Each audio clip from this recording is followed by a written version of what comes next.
Europe 1, il est 8h33, Thomas Soto. Elle est de retour, Natacha Polony, et la revue de presse. Bonjour Natacha. Oui, bonjour Thomas, bonjour Julie et bonjour à tous. Alors ce matin, une de vos journaux, ils sont deux, les bras en croix devant la foule. Alors il y a celui qui voudrait y croire, Le Figaro, Fillon, 15 jours pour forcer le destin. Et puis il y a celui qui commence à y croire, L'Humanité, Jean-Luc Mélenchon à Marseille, l'Ode à la paix, Le Parisien, jusqu'où ira-t-il? Et Libération qui nous joue le match, Mélenchon-Fillon, la lutte des places. On commence avec Donald Trump et sa vision de la géopolitique. Oui, parce que c'est la une des Échos. Chine, Syrie, Russie, le grand virage de Trump et le monde, le tournant diplomatique de Trump. Alors c'est une photo qui illustre ce tournant. Elle montre Donald Trump entouré de ses conseillers juste après les frappes sur la Syrie. Stephen Bannon, théoricien de l'isolationnisme, est désormais en retrait. Ceux qui ont pris le dessus, nous dit Le Monde, le gendre de Donald Trump, Jared Kushner, et les anciens de Goldman Sachs. La Maison-Blanche insiste sur le fait que la décision du président ne relève pas d'une réaction émotionnelle mais d'une analyse réfléchie. Elle relève surtout d'un rapport de force au sein de l'administration américaine. Les faucons semblaient avoir perdu avec l'élection de Trump. Ils s'en sont vite remis. La présidentielle chez nous à présent. Oui, alors on évitera de commenter une fois de plus les sondages, mais quand même celui du jour consacre Jean-Luc Mélenchon. C'est l'homme dont tout le monde parle, annonce Christophe Bonnefoy dans le journal de la Haute-Marne et qui parle beaucoup. Mistral gagnant, s'amuse Denis Domain dans la Nouvelle République. Cela y ressemble, le vieux port envahi, la Canebière submergée, le quartier du Panier assailli et au milieu, lui. Il sourit, il jubile en extase. À 15 jours du premier tour, Libération nous dit que 42% des Français estiment que Jean-Luc Mélenchon serait un bon président. 21 points de plus en un mois. Emmanuel Macron ne le devance que de 2 points. 51% ont trouvé le leader de la France insoumise convaincant ces 15 derniers jours. 30 points de plus depuis mars, et oui c'est énorme.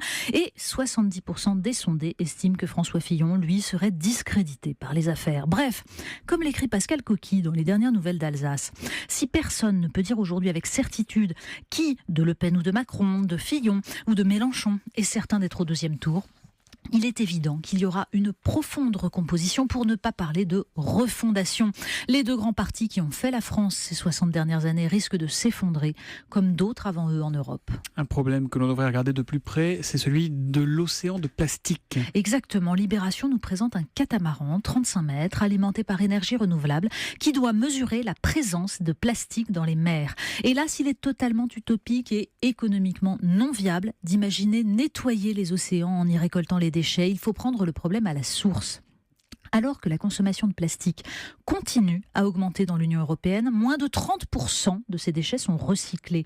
Aujourd'hui en France, nous rappelle par exemple que 5 milliards de gobelets sont jetés chaque année. Pensez-y, devant la machine à café, 99% ne sont pas triés.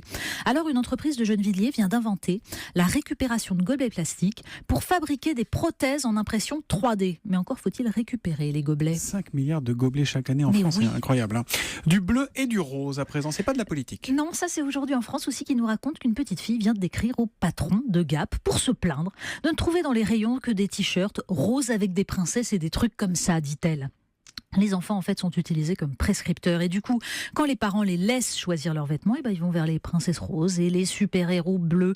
Pourtant, le rose, nous dit aujourd'hui en France, était autrefois porté par les hommes comme déclinaison du rouge et les filles arboraient du bleu, couleur de la Vierge. Le changement date de quand ? Eh bien de la naissance du premier bébé médiatique, Caroline de Monaco. Les images de la fillette, habillée entièrement en rose par sa mère Grace Kelly, ont marqué les esprits. On termine avec du foot, tiens.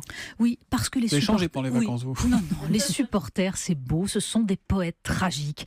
Comment vivre après la défaite, se demande SoFoot, qui raconte les pires humiliations des fans du PSG, de la Roma. Ces phrases sont superbes. Plus c'est dur, plus tu t'accroches. Comme une histoire d'amour que tu ne veux pas lâcher. Ou un autre, changer d'équipe rendrait ma vie plus facile, mais c'est trop compliqué. Mes amis, je les vois les jours de match. On célèbre les victoires ensemble, on est misérables ensemble. Et cet autre encore, le cœur d'un supporter de Gymnasia est cassé, marqué.